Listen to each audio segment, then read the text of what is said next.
Welcome to everybody to today's Lunch and Learn on Accounts Receivable. Priyanka is going to be doing your presentation for you.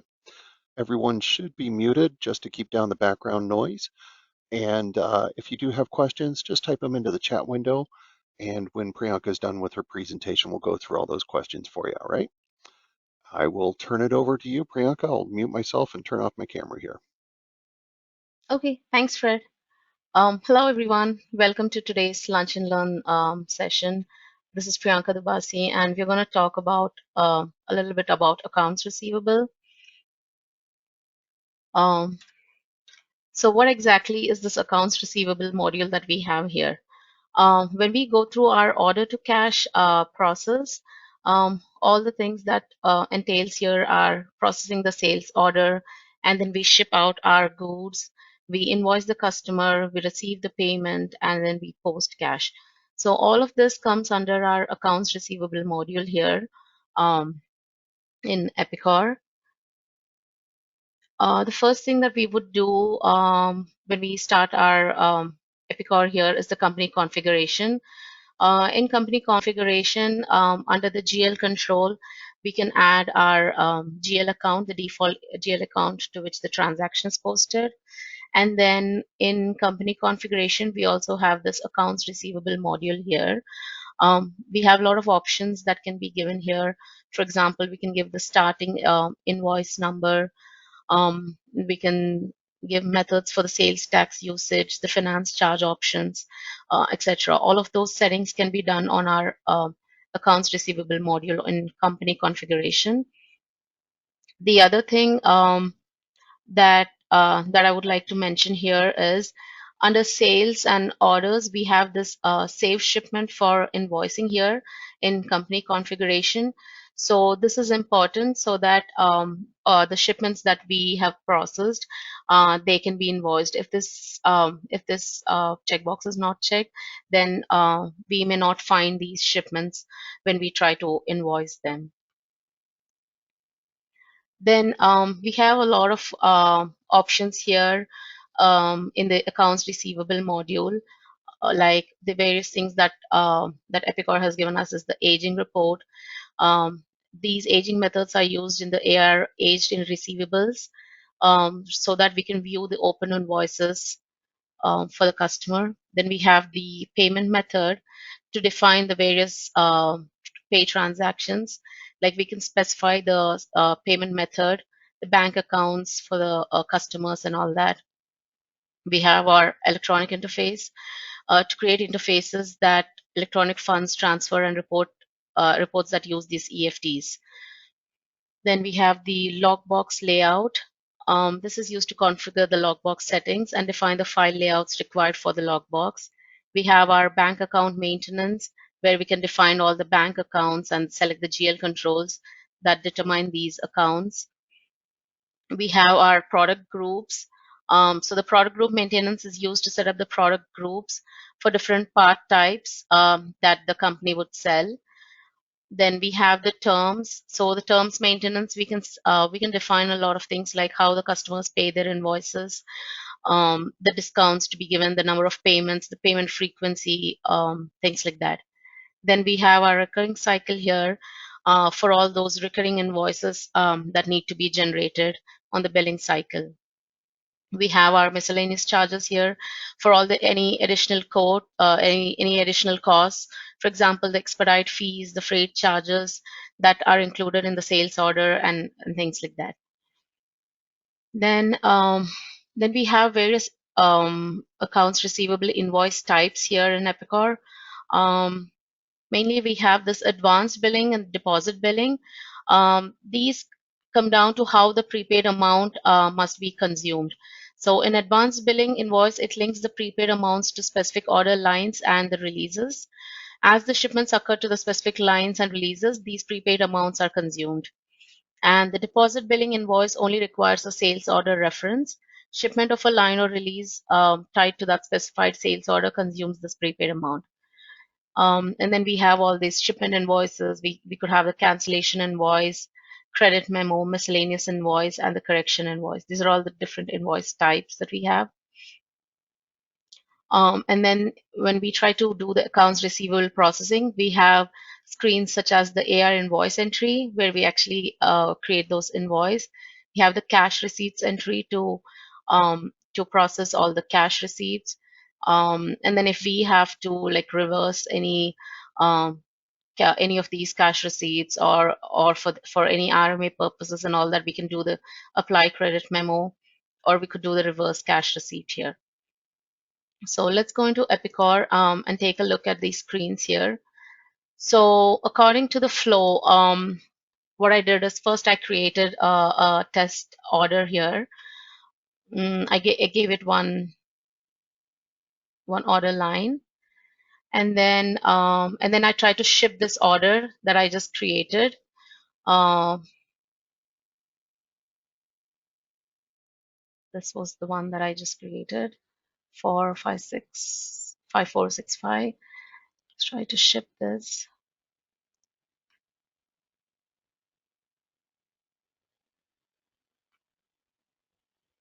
Then once it is shipped from our customer shipment entry, we can open the AR invoice entry.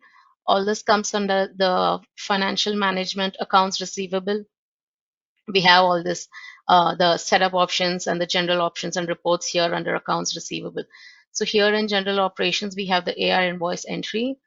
Then once we have this, what we can do is we can create a group for the one that we are trying to create. So I can give something like maybe like something with today's date, um, create the group, and then try to add our invoice here. The UI is all like a little different than what we were used to on the classic screens. But then let's try to create a new advanced billing. Yep.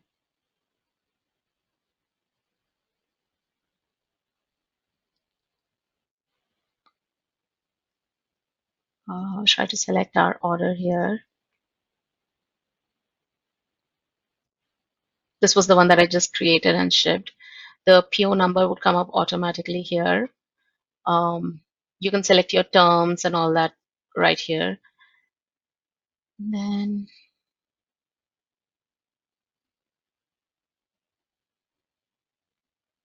you can select any number of invoices here in this group that you're trying to process. From your get, you can select the shipments that you just created, and create those invoices here. Then in our group, let's try to the edit list.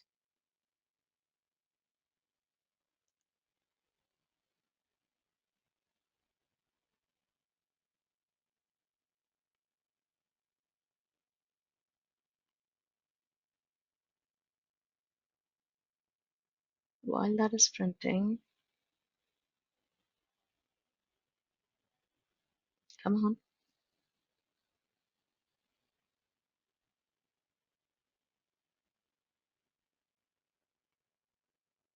So once we take a look at that edit list, we can get like a summary of the whole of the invoices and all that we are trying to process. Once everything looks good, then we can go ahead and post the invoice from here. We can select on group and then try to post it. I'm still waiting for that to generate, but let's go ahead and try to post this invoice here. Zero amount, okay.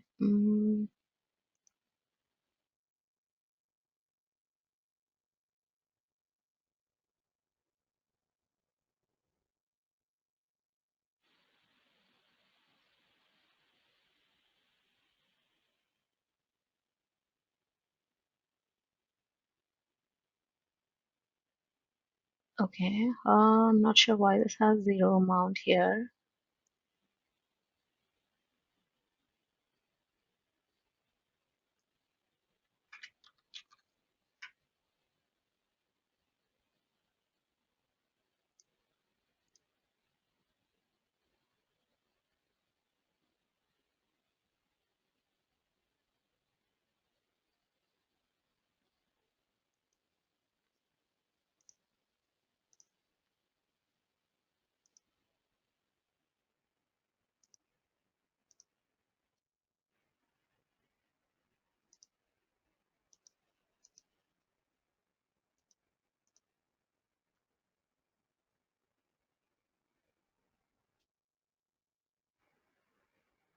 I thought I gave it I have an order here. I try to ship it, and then I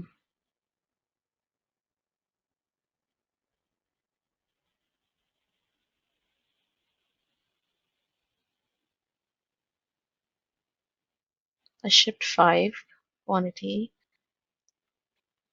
On your invoice type, Let's it looks like that's an advanced billing. Should that have been a different type there? go ahead and check that. Oh, okay. Let's do this as a new billing instead of this one.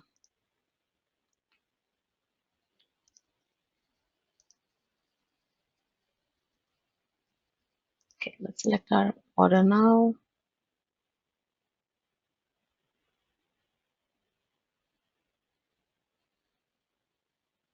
No, I may have not created my shipment properly because there's no amount here at all. But your advanced billings go against an order. They don't go against a shipment. You want to do get shipments, don't you, to pull your shipments into your invoice? Yeah, let's do that. So let's select this customer that I'm trying to add.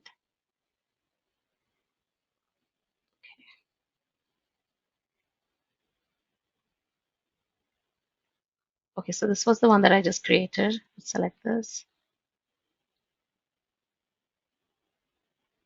One invoice created. Okay, great.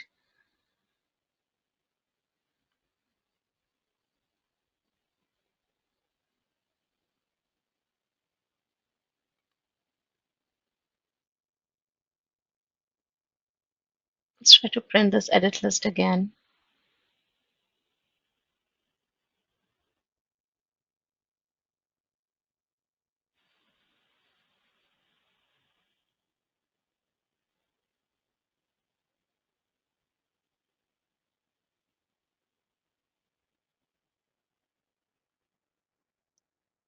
Come on.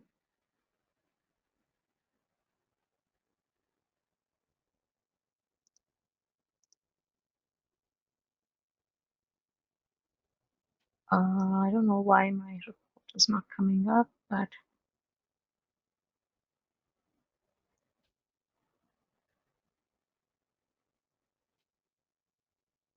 oh, it errored out. That's why.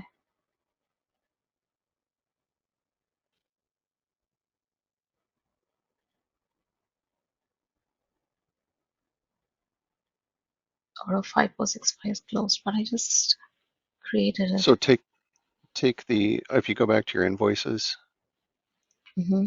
there you go. Delete the deposit invoice 10280. Get that off of this record.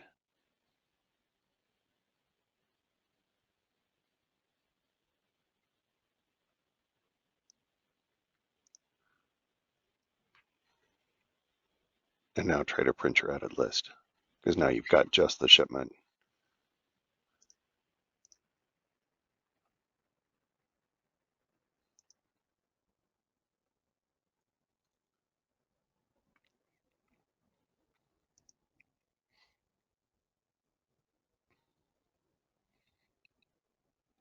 Okay, here we go. Okay. So here on our invoice edit list, we get to see the parts that were shipped, and then we can see all our sales here. This was the one that I created for $50, I guess. So the amount and all that is visible here. And once we verify that everything is correct on our invoice edit list here, we can go ahead and post this invoice.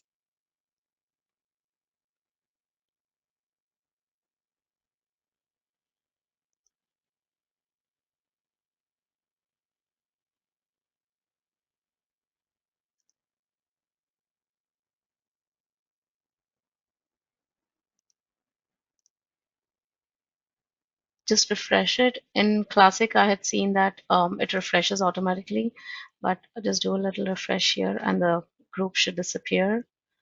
Then here's your invoice to your customer, and then your lines are all here. Your total amount, your tax, and everything comes up here. Then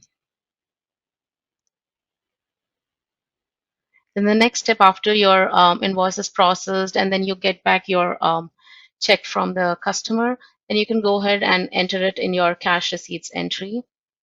So I tried to create this group here yesterday for this purpose. And um, once you create your new group on the cash receipts entry, you can go ahead and add in your payments here. Type in the check number and the receipt amount here.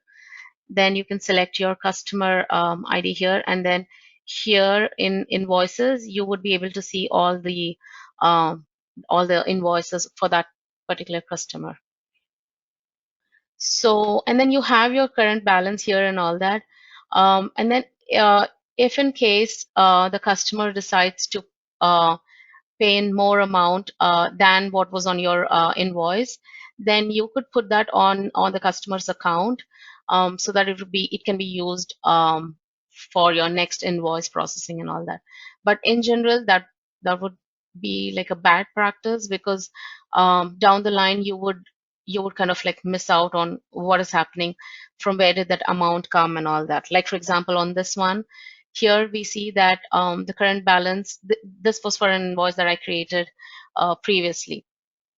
So we see that the balance was 2,800, and then 33, and then all that adds up to 2,968.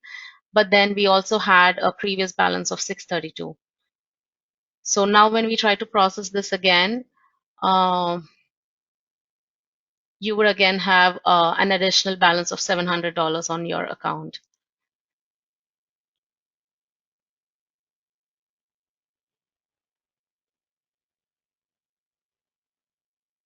So this right here, it shows us all of that for this customer.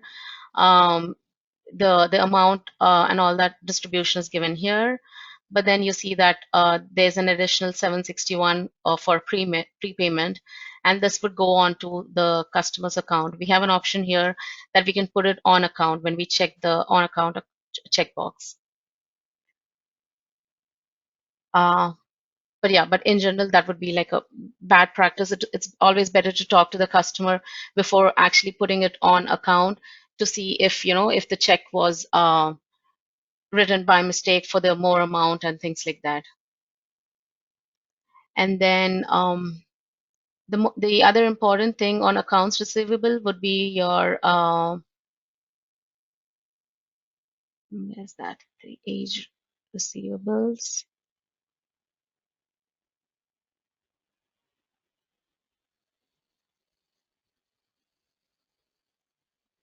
And for the age receivables report, it's always good to go by the invoice date instead of the due date. We can go ahead and try to print this here. Let's do it only for the customer that we were looking for, so that to save up on time.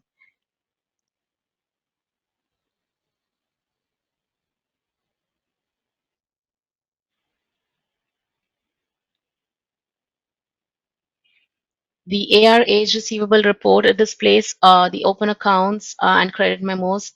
And so here, when we look at this one, these were all the invoices that we processed for this customer here. You can see that it gives your future ones. This one was the one that we just created today. It gives you the current invoices, and also over 30 days or 60 days, over 90 days or over 120 days. So you get to see all that information here on the age receivables report. So these were kind of the main aspects here on the accounts receivable screen. Um, let's go ahead and see if there were any questions during the presentation. So if you've got any questions, go ahead and type them into the chat and we'll take those now. And like Priyanka was saying, that on account, you want to resolve that with your customer before you do that on account. They may have sent you the wrong check. They may have incorrectly done something on their side. So if you just throw it on account, then you've got a mess to clean up later when you actually get the right amount or you find out where those things were supposed to apply. So you always want to make sure you know where your money's going, um, to be accurate with your customer. Otherwise, your accounts receivable isn't going to match their accounts payable of what they think they paid and what you think they paid. So it just makes that cleaner for audit trails. Yep. Here on the AR invoice payment details, we can see all that. So this was that unapplied $767 that was left. And then this was the amount that was given on the check. Um, this was all the previous balances and all that. And then $677 was still left. So it's always better to talk to the customer beforehand, before you actually put an on account here. All right, I'm not seeing any questions getting entered in. We'll hang out for just a little bit longer in case somebody's typing something long in here, Sure. or at least let us know you're typing a question in so we know if we should hang out or not. Otherwise, pretty good. Priyanka, done good. All right, looks like people are starting to leave, so I think we're all good on questions, Priyanka. Okay. So thanks everyone for attending, and like I said, we'll get this converted and posted up to our YouTube channel probably beginning of next month or so. Thank you everyone for attending, and we look forward to seeing you at the next one. Thank you, everyone.